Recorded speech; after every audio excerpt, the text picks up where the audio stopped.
যারা সবচেয়ে ভালো মানুষ পার্লামেন্টে যাবে, তারা পার্লামেন্টে গিয়ে গুন্ডামি, সন্ত্রাসী, চাঁদাবাজি করবে না, ভালো কথা বলে আমাদের ভালো সংস্কার উপহার দিবে। আমরা সুন্দর একটি বাংলাদেশ গড়তে পারবো। গণ অভ্যুত্থানের অন্যতম মহানায়ক, জাতীয় নাগরিক পার্টির উত্তরাঞ্চলের মুখ্য সংগঠক, পঞ্চগড় একের রত্ন জনাব সার্জিস আলম আজকে মনোনয়ন আবেদন পত্র কিনেছেন এবং আমরা আশা করি যে পঞ্চগড় একে যেটা আমাদের কনফার্ম সিট হবে ইনশাআল্লাহ, এবং ওনাদের যে সাড়া আমরা দেখেছি পঞ্চগড়ে, সেখানে ইনশাআল্লাহ আমাদের যে জয়ী আসনগুলো, যেগুলোতে জাতীয় নাগরিক পার্টি মনে করে যে তারা জয়, শাপলাকলির জয় হবে, এর মধ্যে অন্যতম একটি আসন হলো পঞ্চগড় এক।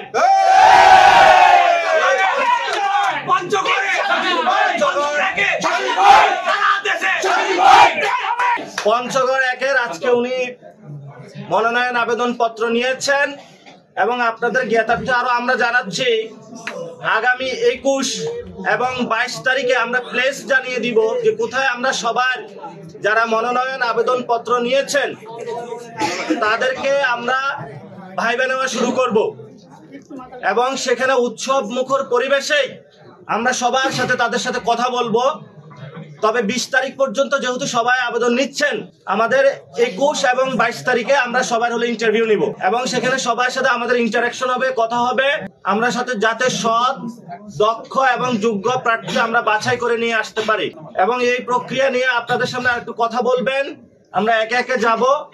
আমাদের জাতীয় নাগরিক পার্টির সম্মানিত সিনিয়র যুগ্ম সদস্য সচিব, আপনাদের প্রিয় সবার চেনা মুখ ডাক্তার তাসলিম, যারা সবচেয়ে ভালো মানুষ পার্লামেন্টে যাবে, তারা পার্লামেন্টে গিয়ে গুন্ডামি, সন্ত্রাসী, চাঁদাবাজি করবে না, ভালো কথা বলে আমাদের ভালো সংস্কার উপহার দিবে। আমরা সুন্দর একটি বাংলাদেশ গড়তে পারবো। এই পরিস্থিতিতে যেটা আছে সেটার জন্য জাতীয় নাগরিক পার্টি দল গঠন হয়েছে, আমরা অংশগ্রহণ করছি এবং আশা করি যে আগামী কয়েকদিনের মধ্যেই আমাদের নিবন্ধন, যেহেতু 12 তারিখে নিষ্পত্তি হওয়ার কথা, এখন আমরা এটা দাবিদার, নিষ্পত্তিতে এখনো তারা বলে নাই যে কেউ আমাদের যে পার্টির যে নিবন্ধন সেখানে কেউ তারা আপত্তি দিয়েছে। সো এই জায়গায় আমরা ধরে নিতে পারি আমাদের নিবন্ধন প্রক্রিয়া সম্পূর্ণ হয়েছে। আমরা দ্রুতই আমাদের যে রেজিস্ট্রেশনের যে সার্টিফিকেট এটা পাবো এবং আমাদের যে মার্কা, শাপলাকলি মার্কাতে আমরা পুরো বাংলাদেশে একটা ব্যালট রেগুলেশন করব। আপনারা জানেন আমাদের যে ছাত্র শক্তি শাহবাগে মশাল মিছিল করতেছে, আমাদের প্রত্যেকটা সংগঠনের প্রোগ্রাম থাকবে মাঠে এবং আমরা চাই এই যে জন নিরাপত্তা যদি বিঘ্নিত হয়, বাংলাদেশে আইন শৃঙ্খলা বাহিনী রয়েছে, আইন শৃঙ্খলা বাহিনীর কাজ হলো জননিরাপত্তা বিধান করা। আমরা আমাদের রাজনৈতিক যে অবস্থান রয়েছে, কর্মসূচি রয়েছে সেটা পালন করব, কিন্তু আমাদের কাজ নিরাপত্তা বিধান করে না, এটা আইন শৃঙ্খলা বাহিনীকে করতে হবে। এবং এই সরকারের যদি নিরাপত্তা এখন না দিতে পারে তাহলে ফেব্রুয়ারিতে ইলেকশনটা কিভাবে হবে? সেই জন্য আমরা সরকারের কাছে আহ্বান জানাবো, আপনি নিরাপত্তা বিধান করুন। কিন্তু আপনারা দেখেছেন পুলিশের পোশাক পরিবর্তন হয়েছে, অর্থাৎ কিছু ট্রাস্টের জায়গায় আইন শৃঙ্খলা বাহিনীকে গড়ে তোলা হচ্ছে। আমরা আশা করব পুরো পুলিশ বাহিনীকে পুনর্গঠন করা হোক, র্যাব এবং অন্যান্য যে বাহিনী, আমরা তো র্যাবের কথা বিলুপ্ত হয়ে বলেছিলাম, যদি তারা সংস্কার প্রক্রিয়ার মধ্যে দিয়ে আসতে পারে আমরা মনে করি সুন্দর বাংলাদেশে আইন শৃঙ্খলা পাবো এবং আমাদের রাজপথে কর্মসূচি থাকবে।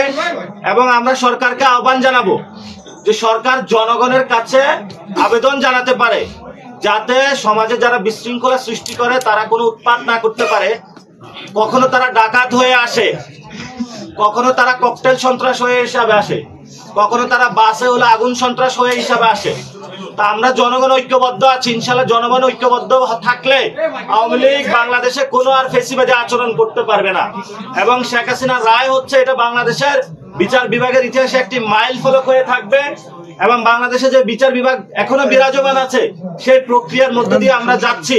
কিন্তু আমরা সাথে সাথে ভারত সরকারকে আহ্বান জানাবো যে আপনাদের এখানে বাংলাদেশে যে খুন করেছে, গুম করেছে খুনি হাসিনাকে আপনারা দ্রুত ফেরত দিন বাংলাদেশে।